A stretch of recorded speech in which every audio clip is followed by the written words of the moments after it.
The second half of the class, we have a guest panel, panelist of colleagues of mine who agreed to be interrogated about their identity. This panel is called White Subjectivity and Privilege in the United States. I want to thank them for coming to the class to speak to my class about a topic that's extremely, I think, sensitive. White subjectivity and what? I'll write it on the board. Coming to speak to you all about a topic, as you already know, since we've been in the class for about 5 or 6 weeks, how contentious this topic is. And so I just want to thank them ahead of time for being willing to actually sort of share from a personal space about their racial identity, but not just their racial identity, but the way in which they understand themselves both as racialized, sexualized beings that occupy a certain class positions. We talk about class, and also sexual orientation. They have a range of backgrounds, and I'm going to allow themselves to, about 5 minutes each, to introduce themselves, and then we're going to launch in with a series of questions and allow them to have a conversation amongst themselves.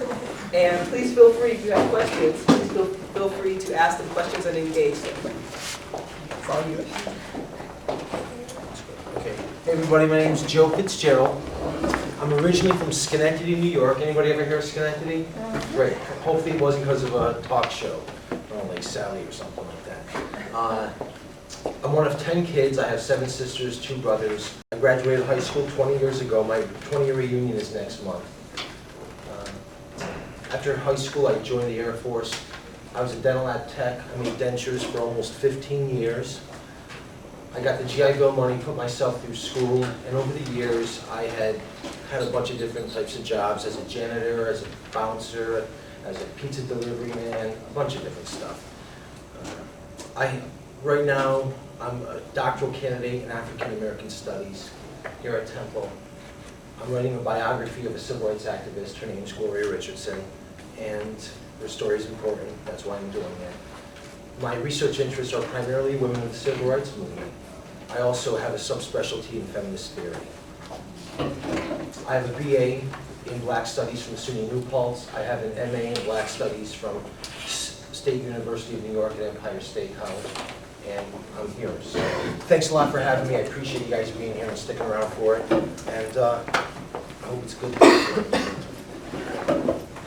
Hi, I'm Amy Glackey. I'm a 3rd-year PhD student in the Department of African American Studies. Born and raised in Wisconsin. Yay! Okay, nobody ever gets that. Born and raised in Wisconsin. I have my BA in English, Racial and Ethnic Studies, and Sociology. I have my MA in African American Studies from UCLA, and then I'm working on my PhD here. My areas of interest, my master's thesis was on Black nationalism and African American women's contributions, focusing on Mariah Stewart and Marianne Chad Carey. I can probably assume that you have not heard of them, and that was part of the reason why I really wanted to do the thesis. Here at Temple, my specializations are African American history, African American literature, African American dance, and I'm working a little bit within Black psychology. I just returned from Ghana, where I spent the last, 6 weeks of the past summer doing a research project on W.E.B. Du Bois and the Ghanaian perceptions of Du Bois. So, that's me. How y'all doing? My name is Matt Burko. I'm originally from Kalamazoo, Michigan. Called Chicago home. Did my undergrad at the University of Utah in sociology and Black studies. I'm currently a master's student in geography. My thesis focuses on the invention of the ghetto and how white social scientists invented the geographic space called the ghetto and then used that to define Black people and the experiences of Blackness. My other research interests largely entail white people and global white supremacy. And when I say white people, I mean white people as problematic.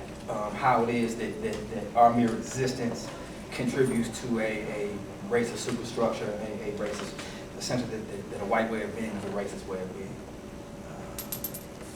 I think that's it. What are you doing with them? Yeah, I just said that. Keep up.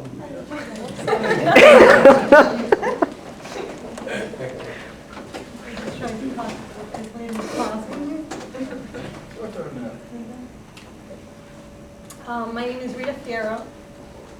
Sometimes I'm not an excellent listener. Probably figure that out. I'm Italian American. I was born in New York. My parents are both Italian, born and raised, and they decided to go back to Italy when I was 10, and I lived 15 years there. I got my master's degree in sociology in Italy.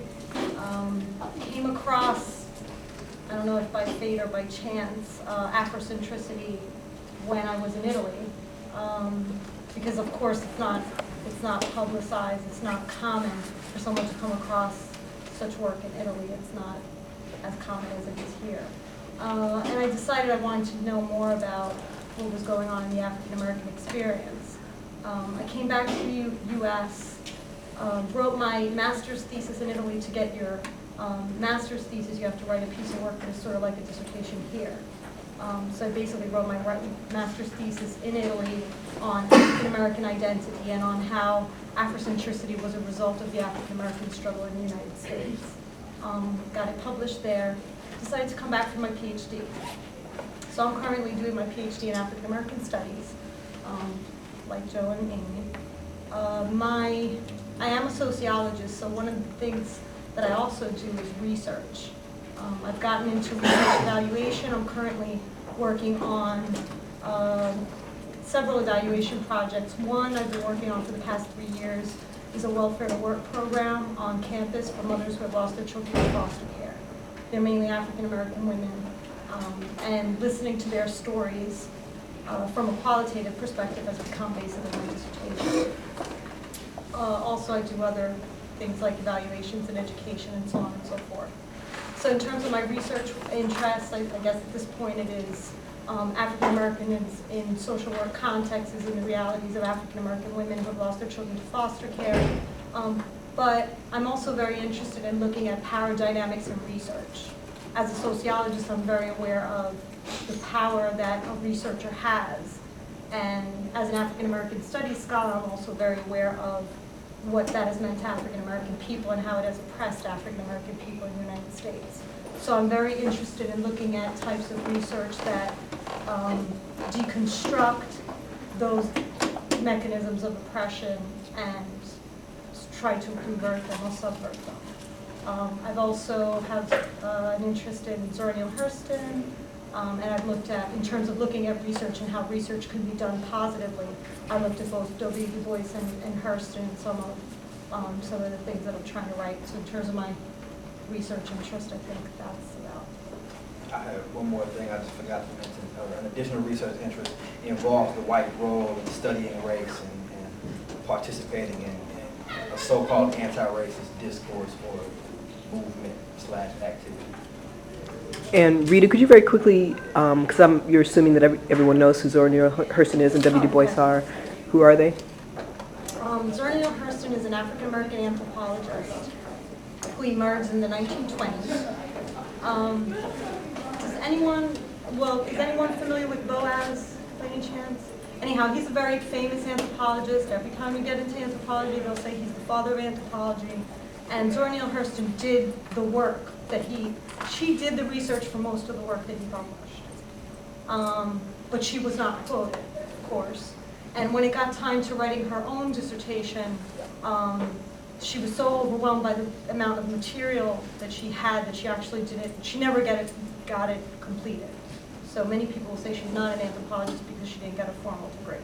But she definitely was an anthropologist because she did a lot of groundwork. And she transcribed oral narratives from Florida, her hometown, and did some beautiful, beautiful work with it. W. Du Bois is an sociologist, historian, and I could say a million other things. Anthropologist, I think, too, for some aspects, but definitely a scholar.